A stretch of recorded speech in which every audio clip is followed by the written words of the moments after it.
For nearly 2,000 years, billions of people have read the same words, prayed the same prayers, and trusted the same sacred texts, believing they understood the message they carried. But what if the most important part of that message was never meant to be obvious? What if something was deliberately layered beneath the surface of faith itself, hidden not by secrecy, but by familiarity? Because history shows something strange. The same passages that inspired hope, redemption, and salvation also contain patterns, warnings, and symbols that seem to speak far beyond the spiritual world. Patterns that repeat across centuries. Patterns that seem to anticipate moments in human civilization long before they ever happened. So the question becomes impossible to ignore. Was the message of faith only about heaven and salvation? Or was it also a coded warning about the future of humanity? For most of history, religious texts were read as moral guidance and spiritual instruction, and for millions of believers, they still are.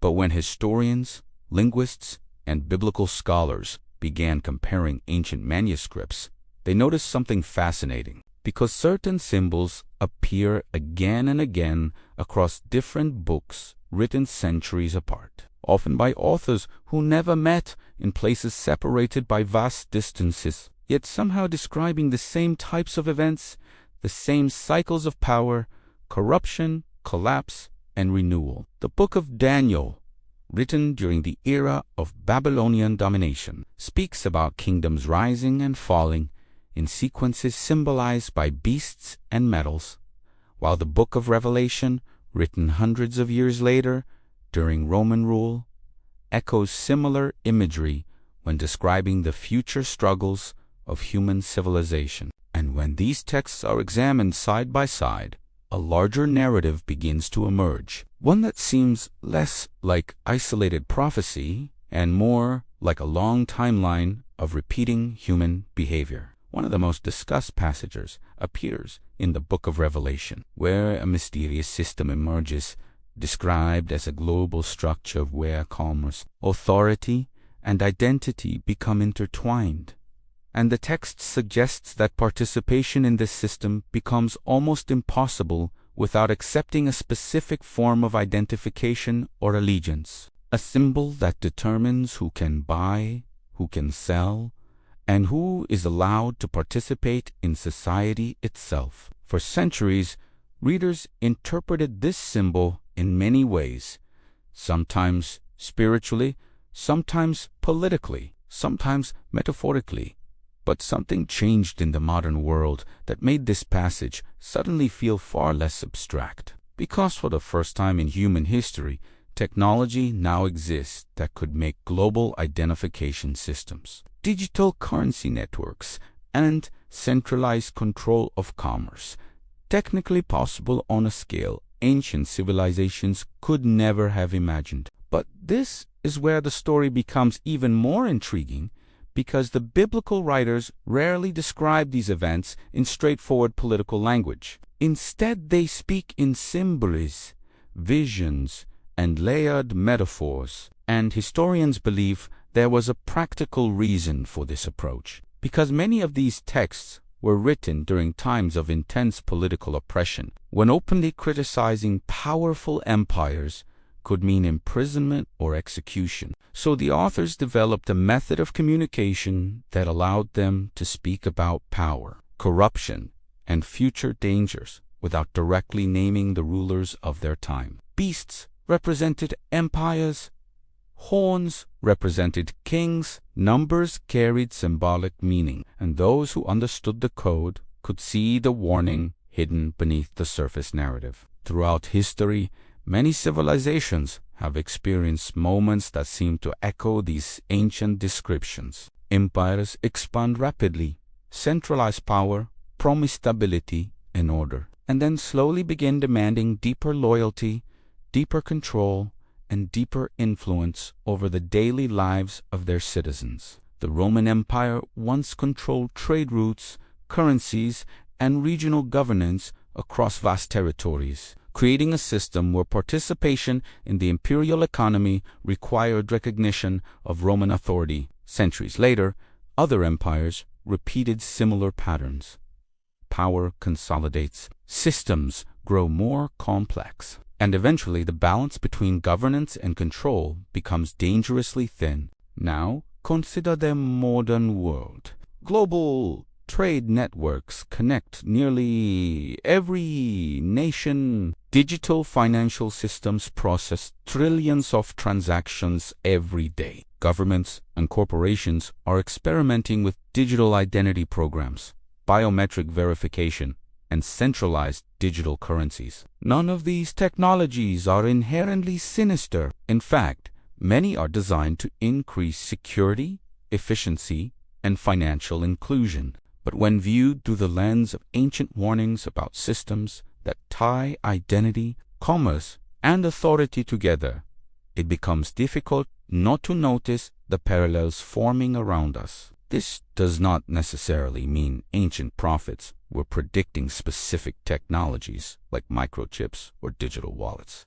But what many scholars suggest is that the biblical authors were observing something deeper about human systems themselves. Whenever power becomes concentrated and systems become too interconnected, the risk emerges that a single authority could influence nearly every aspect of human life.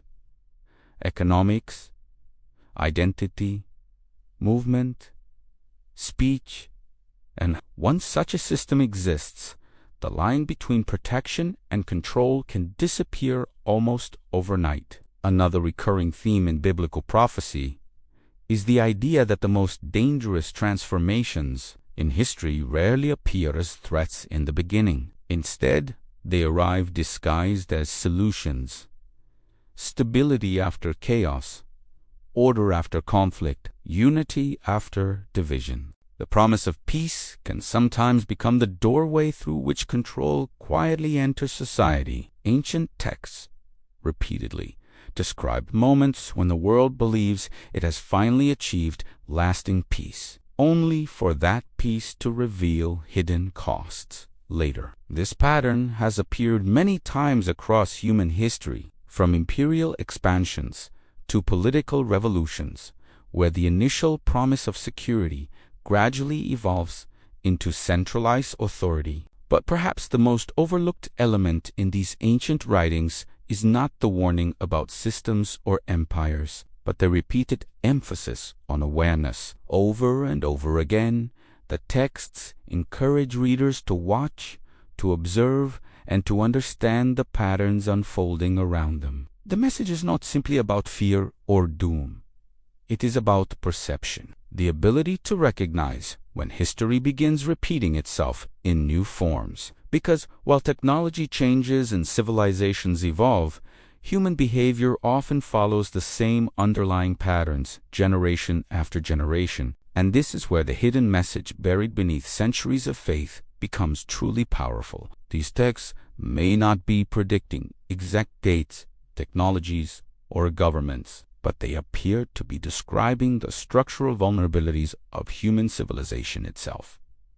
The ways power concentrates, the ways systems grow beyond control, the ways societies slowly trade freedom for stability without fully realizing the consequences until much later. In other words, the prophecy may not be a prediction of specific events, but a warning about recurring patterns that humanity must recognize if it hopes to avoid repeating the same mistakes again and again. Because when people read these passages only as distant spiritual metaphors, they may miss the deeper purpose behind them. The writers were not only describing the end of the world, they were describing the behavior of the world, the cycles that shape human history, the conditions that allow empires to rise and fall, the moments when societies unknowingly step into systems that slowly reshape the future of civilization. So perhaps the real question is not whether prophecy is unfolding exactly as written. The deeper question is whether humanity is paying attention to the patterns